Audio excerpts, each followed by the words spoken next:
अब जीवन है तो समस्याएं भी होगी। समस्याएं छोटी भी हो सकती है और समस्याएं बड़ी भी हो सकती हैं।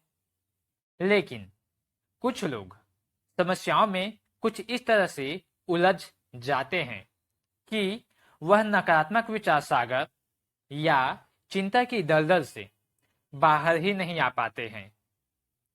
क्या आप भी किसी मानसिक उलझन में उलझे हुए हैं? तब आज की इस कहानी को आपको जरूर सुनना चाहिए। क्या पता आपको कोई समाधान मिल जाए। नमस्कार, मैं वेद प्रसाद कैरवारकर आप सभी का अपने YouTube चैनल में स्वागत करता हूं। एक बार एक व्यक्ति देर रात बड़ी ही व्यथित अवस्था में अपने बेडरूम में चक्कर लगा रहा था। पत्नी भी हैरान थी कि इनको यह क्या हो गया है। वे गहरे टेंशन में हैं। यह तो उनकी बॉडी लैंग्वेज से ही साफ झलक रहा था। निश्चित ही अपने पति का यह हाल देखकर पत्नी भी परेशान हो उठी थी। आखिर उससे नहीं रहा गया और उसने पति से इस बेचैनी का कारण जानना चाहा। पति ने बड़ा दुखी होते हुए कहा, दरअसल में अपने पड़ोसी मिस्टर बनर्जी से मैंने 2 महीने के लिए 2 लाख रुपए ब्याज पर लिए थे। कल सुबह रुपए वापस लौटाने की तारीख है, लेकिन मैं रुपयों का इंतजाम नहीं कर पाया हूं। बनर्जी का स्वभाव मैं अच्छे से जानता हूं। वह तकाजे का बड़ा पक्का है। कल सुबह ही मांगने आ जाएगा। समझ में नहीं आ रहा है कि मैं क्या करूं। यह सुनकर क्षण भर के लिए पत्नी भी चिंतित हो उठी, परंतु वह आनंदी स्वभाव की थी। चिंता उसे लंबे समय तक पकड़ नहीं सकता था। तो उसने पूरी गंभीरतापूर्वक पति से पूछा, यह तो गलती हो ही गई, परंतु क्या वाकई में तुम पैसों का इंतजाम नहीं कर सकते? पति ने बोला, नहीं कर सकता हूं, तभी तो, वरना तुम जानती ही हो कि मुझे खुद यह नापसंद है। पत्नी बोली, वह तो मैं जानती हूं, पर थोड़ा और सोच लीजिए, शायद कोई उपाय निकल जाए। पति बोला, मैंने पूरी कोशिश कर ली, कुछ नहीं हो सकता। यह सुनते ही पत्नी तुरंत बोली, जब नहीं कर सकते हो तो नहीं कर सकते हो, रुको मैं आती हूं। इतना कहते कहते वह तो घर से बाहर चली गई और सीधा जा पहुंची बनर्जी के द्वार पर।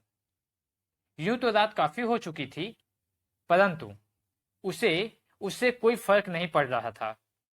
उसने तो समय का इंतजार किए बगैर बनर्जी जी के घर घंटी बजा दी। दरवाजा बनर्जी ने ही खोला। दरवाजा बनर्जी ने ही खोला।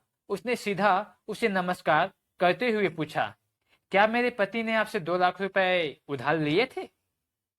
बनर्जी ने कहा, हाँ लिए थे। पत्नी ने बड़ी गंभीरता पूर्वक पूछा, कल उसके वापस लौटाने की आखिरी तारीख है?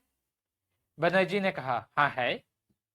पत्नी ने कहा, लेकिन मेरे पति पैसों का इंतजाम नहीं कर पाए हैं, सो आपको पैसे हेतु 1 महीने और इंतजार करना पड़ेगा। बस इतना कहकर वह अपने घर को लौट आई। वहां परेशान पति पत्नी के अचानक इतनी रात को बाहर चले जाने से और बेचैन हो उठा। इतनी रात ये कहाँ चली गई? कहीं पैसों का इंतजाम करने तो नहीं चली गई? खैर, पत्नी जल्द ही लौट आई थी, तो उसे ज्यादा ख्याली घोड़े दौड़ाने नहीं पड़े थे। सबसे बड़ी बात यह कि पत्नी की अस्वस्थता ने उसे हैरानी में डाल दिया था। और इससे पहले कि वह कुछ और पूछे या समझे, पत्नी ने कहा, मैं जाकर मिस्टर बनर्जी से कह आई हूं कि मेरे पति पैसों का इंतजाम नहीं कर पाए हैं, तो आपको पैसों हेतु 1-2 महीने और इंतजार करना पड़ेगा। सो आप सो जाइए, अब मिस्टर बनर्जी जागेंगे। कहा, वैसे तो मनुष्य को चिंताएं करना ही नहीं चाहिए, परंतु कम से कम इतना तो उसे समझ लेना चाहिए कि जिस चीज का कोई उपाय ही ना बचा हो, जिस चीज का कोई उपाय ही ना बचा हो, उसकी चिंता तो बिल्कुल भी नहीं करना चाहिए। चिंता अपने को परेशान करने के लिए नहीं, बल्कि समस्या का समाधान खोजने हेतु पालने तक ही ठीक होती है। वैसे शब्दों की गहराई में अगर जाएं तो चिंता किसी समस्या में उलझ जाना कहलाती है, लेकिन जब किसी समस्या या विषय से बाहर निकलने के लिए हम किसी समाधान का तलाश करते हैं, तब उसे हम चिंतन कहते हैं। तो चिंता नहीं, चिंतन करना चाहिए। आज की यह कहानी, आज की यह मैसेज आपको कैसा लगा? कमेंट सेक्शन में कमेंट करके जरूर बताइए। और अब मेरी मुलाकात आपसे अगले एपिसोड में होगी। तब तक के लिए मुझे दीजिए विदा। नमस्कार।